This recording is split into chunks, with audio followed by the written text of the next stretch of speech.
Good morning, everyone. My name is Andy Probets. I'm an engineer in the flood risk management team. I'm going to be running through this presentation with my colleague Dan Williams. He's an engineer in the flood risk management team as well. We cover the majority, well, all of the Dorset Council area, and have split the area into the areas designated to the highways officers to simplify and to simplify the work and know where they are really, where their highways officers are and who they can report to. So we're going to just go through a short presentation of around 10 minutes to indicate the Section 19 reports that we carry out following significant flooding. And two of these occurred during the rainfall event experienced on the 27th of August last year. Widespread flooding occurred in many towns and villages in Dorset Council area through the intensity of the rainfall and the overwhelming of the highways, drainage networks, etc. But it's really down to the level of reporting, and we got a significant reporting level from those two, from the areas of Broadmain and Dorchester. So as lead local flood authority, we're responsible for applying a strategy in the area that enables us to consider the level of flooding, to look at the areas that are most affected by flood events, and for them to consider whether they require a Section 19 report to be carried out. That's a requirement under the Flood and Water Management Act 2010. When we consider that there has been whether it's necessary or there's been an appropriate level of flooding to require it. And I've set out in the lower section here when we deem that to be the case within our documentation and that we've come to put together.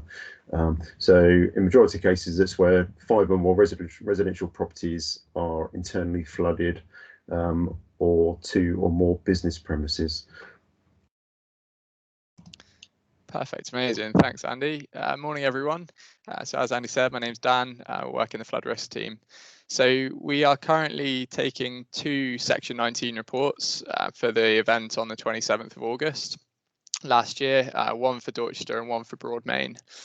So these reports had, these areas had enough reports for us to take a Section 19. So once these are completed, they'll be published on the Dorset Council website for anyone to view.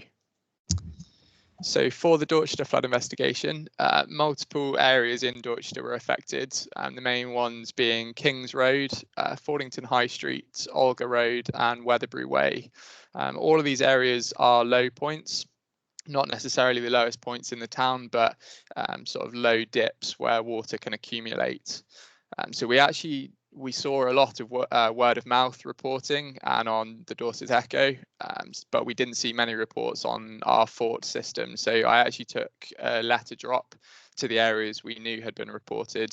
So some people may not have reported for various reasons, but after I did that, we did receive a lot more reports, which really helped us gather that information.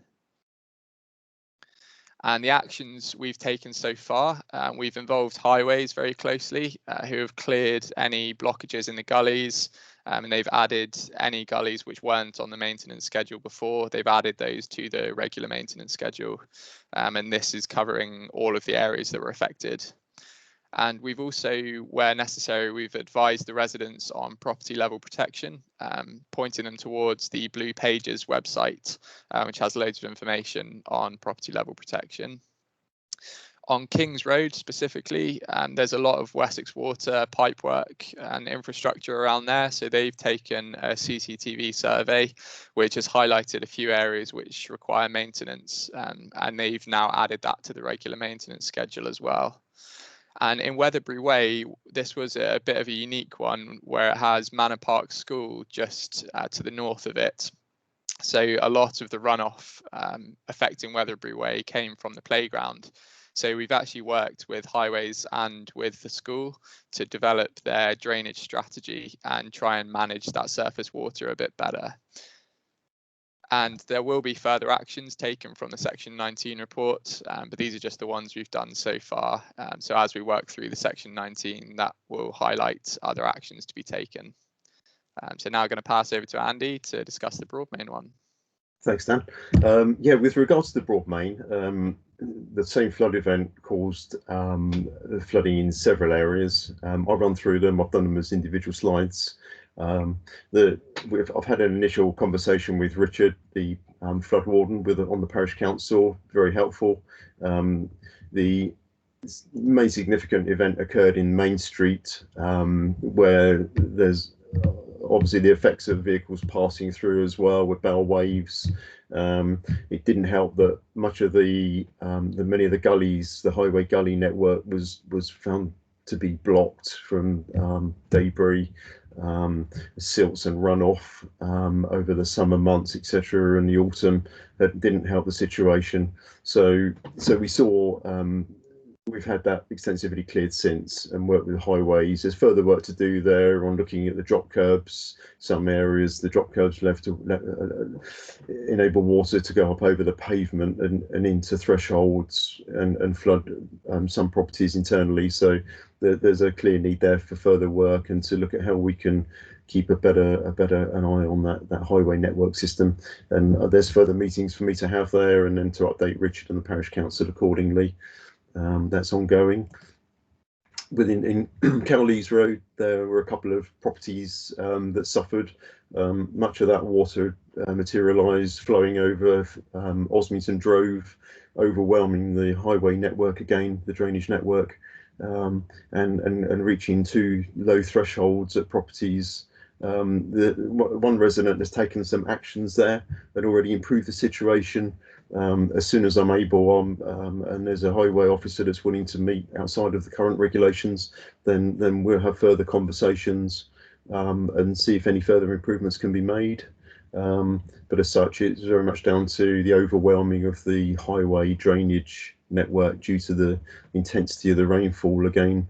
But over and above that, there are also discussions and blue pages, as Dan's mentioned, to enable residents to look at the blue pages for any resilience measures such as flood doors, and consider sandbags again in the future should those events occur.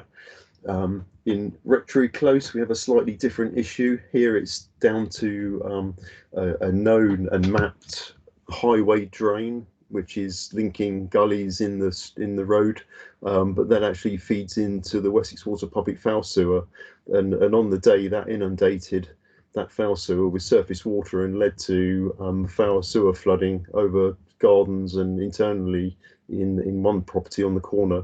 So we're currently working with Wessex Water. They've identified the issue. We've seen now that there is that highway connection. We've identified that, and we're working with our highways colleagues to look at other options, see if we can discharge that surface water elsewhere in the future. As you appreciate, with further development and the more intense rainfall we see now with the effects of climate change, etc., then that situation may only get worse. So it's important that we look to find alternative measures if possible. Finally, Watergates Lane, that was it's an unmade road to the north of the village. The highways, there aren't any highway drains there, and the water flowed over the unmade track and down into what was sort of a low threshold, down a garden pathway and into a property.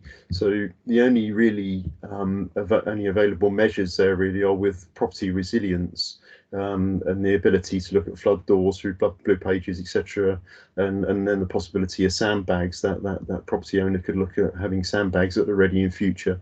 So that's something that we can have that conversation with Richard and the parish council about, and take that information to that resident. Again, as Dan's already mentioned, we really encourage reporting of these issues through the Fort. It was previously known as SWIM, the Fort reporting system.